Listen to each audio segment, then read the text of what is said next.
Good day again, grade 9. So today we'll be discussing how to apply yung mga conditions na inaaral natin to guarantee that a quadrilateral is a parallelogram. So tandaan, itong anim na ito, so yung condition 1, 2, 3, 4, 5, and 6. Once na-establish na yung isang quadrilateral ay parallelogram, itong mga condition na to ay considered as properties of a parallelogram. So, look at these examples. Ang sabi dito, find the measurement indicated in each parallelogram. It's already given that these quadrilaterals are parallelogram. So with that, since alam na natin these are parallelogram, yung mga conditions na inaaral natin nitong nakakaraan will be properties na po. So, let's look at number 1. Let's look at example number 1.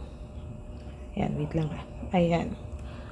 So, since we know that quadrilateral QRST or this is a parallelogram QRST and given daw si measurement of angle T and nawawala yung measurement of angle R, we're solving for the value of R.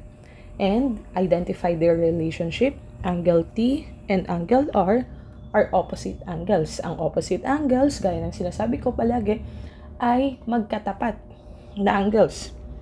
So, angle T and angle R are opposite angles. So, punta tayo sa mga conditions. Ang condition na may opposite angles ay condition 2. A quadrilateral is a parallelogram if both pairs of opposite angles are congruent. So, since we know that this is a parallelogram, then the opposite angles must be congruent.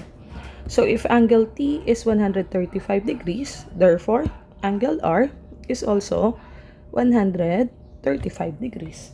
And that's the answer. Ganun po siya gawin. Okay. So, let's look at number 2. We know that parallelogram CDEF or quadrilateral CDEF is a parallelogram. So, therefore, identify the relationship of the angles. So, we're looking for the angle D given si angle C. Now, angle C and angle D, hindi sila opposite angles, hindi sila magkatapat, pero they are consecutive angles. So, ang consecutive angles ay nasa condition 3. A quadrilateral is a parallelogram if both pairs of consecutive angles are supplementary to a given angle. So they must, since the given is a parallelogram, then yung consecutive angles natin ay supplementary. So since this angle C is 70 degrees, angle D plus angle C must be equal to 180. So simply minus mo na lang. So, 180 minus 70 is 110 degrees. So, the measurement of angle D is 110 degrees. So, alam na natin yung unang dalawang property. Sulat natin dito para hindi ninyo makalimutan. First property na dapat natin tandaan ay opposite angles are congruent. Symbol for congruency na naglagay natin. So, opposite angles are congruent. And second one, consecutive angles are supplementary. So, with these two, combination of condition 2 and 3, kaya na natin mag-solve ng mga missing angles. Let's look at this one. So, hanapin natin yung measurement ng lahat.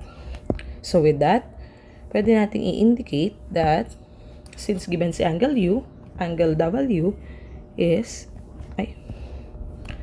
since given si angle U, si angle W po ay, yan, wait lang, ayusin natin. Yan. So, si angle W ay 80 degrees din po. Bakit 80 degrees din? Since angle W and angle U are opposite angles. Now, how about angle V?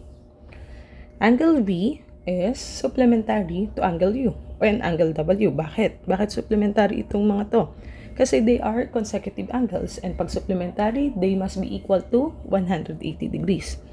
So with that, angle V is 100 degrees. 180 minus 80 is 100 degrees. And applying lang ulit yung ating condition, angle V and angle X are opposite angle. So angle V is also 100 degrees.